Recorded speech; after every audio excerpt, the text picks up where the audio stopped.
This series is dedicated to one of my most favorite topics, which is money. And the reason for that is simply because most people don't like talking about money. They're not comfortable with money. They've grown up with certain hesitation or issues or hang-ups or around money, which I'll cover for you as this episode and this particular series progresses. Because once I was able to understand money, I don't want to say master it, because I think everybody thinks whatever they record is some form of mastery. So I won't say master, but I'll say becoming a serious student of understanding how money moves, how to make money, and the relationship you can have with money. The minute that clicked, the penny dropped, that really did transform the way that I think about money, the relationship I have with money. And before we go any further, it's nothing to do with being in love with money or being totally money motivated. In fact, those are the two of the things that repel money from coming to you. So in this particular episode, we're going to talk about budgeting. But as the series goes on, I'll be sharing other things with you, which I'm confident you'll not only find useful, but very practical, so you'll be able to implement them in your life and your business straight away. So one of the biggest ones by far is budgeting. And many people live their lives and their business without a budget. They're completely unaware of how much money they spend month to month, and that leaves them in difficulty because they soon start overspending, and then they get loans to fund their lifestyle, then they get credit cards to fund their lifestyle, then they're borrowing money from their friends, and then they fall into that trap of robbing Peter to pay Paul. And that partly, and to quite some extent in fact, is down to bad budgeting. And budgeting enables someone to ensure that they always have money for the things that they need, and they have money allocated for some of the things that they may want to. So rather than, let's say you want a new laptop and it costs £2,000. So rather than just saying I'll buy it now, even if you don't have the money, and whacking it on your credit card, you'd build up a habit to budget for it and then treat yourself to that laptop once you've saved those funds. That's the way most people were brought up as children, in terms of they saved up their pocket money and then they were able to buy something. But as we grow up, sometimes we forget that habit and we want everything now, because we live in a world where everybody wants everything now. Instant gratification is the way forward, unfortunately, for most people, but it doesn't always work that way, and I don't think it should either. And there's joy and enjoyment when you save for something and then you buy it. I think you treat it with more respect, and you look after it better, and you appreciate it more. And so it's a good habit to save as much as you can towards the things that they buy. If you budget properly, it's going to prevent you from getting into debt.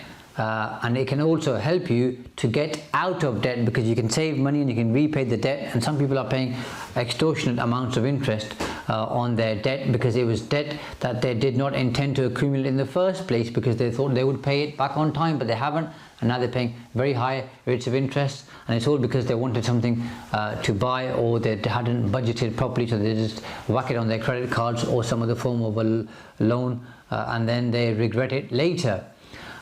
They can also be used to help save for a long-term goal. Like I said, it doesn't have to be a laptop. It could be a holiday. It could be your retirement, which I strongly advise you to save towards and plan towards, because that's extremely important, because we're all going to get old if we ever get there. So you might as well plan to have a good retirement and a good life after you stop working. And if you're in business, obviously after you stop running your business. So budgeting long term can make it easier to spot potential future problems, and therefore you can adjust what you're doing right now to try and avoid those things. And if you're married or in a long-term relationship, then budgeting can help you avoid arguments. I'm not going to go into that too much. I don't know much about your personal life. I don't think you're too interested in my personal life. The fact of the matter is, budgeting and money or lack of money or not being organized can cause arguments. So if you're in a relationship, then I think both parties should budget together and have your own pots as well, so you spend money on your own things, but also then the pot you have together, you collectively spend that on whatever your needs and wants are. And disputes over finances are one of the most common issues within relationships. So if nothing else from this series, I hope you take away that if you have a life partner or a spouse, that you budget and plan together, and hopefully that's going to help you to reduce mistakes within how you spend your money, and that's going to stop and eliminate you from having disputes. So let me look at the 10 big mistakes I think people make when budgeting. The first one is budgeting the same for each month. So people forget to consider birthdays, anniversaries, special occasions, stag do's, other things that are going on. So make sure you have a budget, by the way, and then if you are budgeting, remember, month to month it's going to change depending on those special events or occasions that might take place, and budget for those in that particular month. The second one is shifting too drastically from pre-budget spend straight away. So you see something, like I said earlier, you like it, you buy it, you think doesn't matter, I'll make up for it later. No, you have to be disciplined, and it's a key trait and behavior to have a habit, to build that habit and then stick to the habit. So it doesn't matter how you budget, and I am going to share how I think you ought to budget based on how I do it. But the key thing to take away is to make sure that you actually build the habit. Whether you put 10% here or 15% there, it doesn't matter too much, because over time what's going to happen is you're going to self-correct through iteration. But if you don't make a start, then you're not going to be able to get to where you need to get to. The third one is people don't have an emergency fund. I recommend and suggest that you have a fund of at least 6 months of your overheads and bills in a savings account, slush fund, rainy day fund, call it what you like, but it's important to have those funds there, because things can go wrong. And when I used to say this previously, people used to look at me with dismay and horror. Oh, how on earth can I have 6 months worth of funds? And then something called COVID-19 hit, and people soon were facing possibly bankruptcy, facing losing their job, on furlough, not getting all of their salary, and then they had to eat into their savings. Those who actually had 6 months or more found it easier than those who didn't. The fourth one is those small invisible incidentals, although they're not that incidental, are the cost that you incur without thinking about it. So these are those teas, those coffees, and other beverages that you might take, going out for lunch, using public transport. Those small kind of things that add up, but you don't pay attention to them. When you budget and you list out all your expenditure, you then see, my God, I'm spending, let's say £10 a day on Costa, Starbucks, or wherever you prefer to have your tea or coffee, if it's tea or coffee or whatever the cost might be. Then you add that up to the week, to the month, to the quarter, to the year, you realize, hold on a moment, I'm spending £3 grand on X, whatever X may be. That will soon help you focus on that and think, okay, maybe I need to reduce this. Not only will that end up being good for your health, more often than not, depending on the expenditure, but it's also going to help you to possibly reduce your spend on that. Now imagine you've got 3 or 4 things like that, where you're spending money regularly, frequently, and it adds up to 2 or 3 grand per item per year, and you've got, like I said, 3 or 4 items, so you're looking at 9 to 12 grand per year on things you're spending on which you maybe don't need to, and you haven't thought about it, and you don't know it costs you that much. You'll soon start focusing on how you can improve that. The fifth one, and this is one we're all guilty of, and one that I'm sure you've heard of before, which is comparing ourselves to others. Because no two people are in the exact same circumstances. Don't worry about all of those people who are ahead of you. By the way, do look at them, do look at what they do, how they behave, look at their habits, and use that as inspiration, so that if you want to get there, you can get there. But don't beat yourself all day bang, bang, bang, bang, saying I'm not good enough, or I'm not doing as well. Think about where you are. Think about all of those people you are ahead of, okay, and be grateful for that, and then plan and think, okay, I want to get to X point, which is something which you aspire towards, and work towards getting that by being ruthlessly focused on your budget. But don't beat yourself up about it. The sixth one, again, easy to fall into.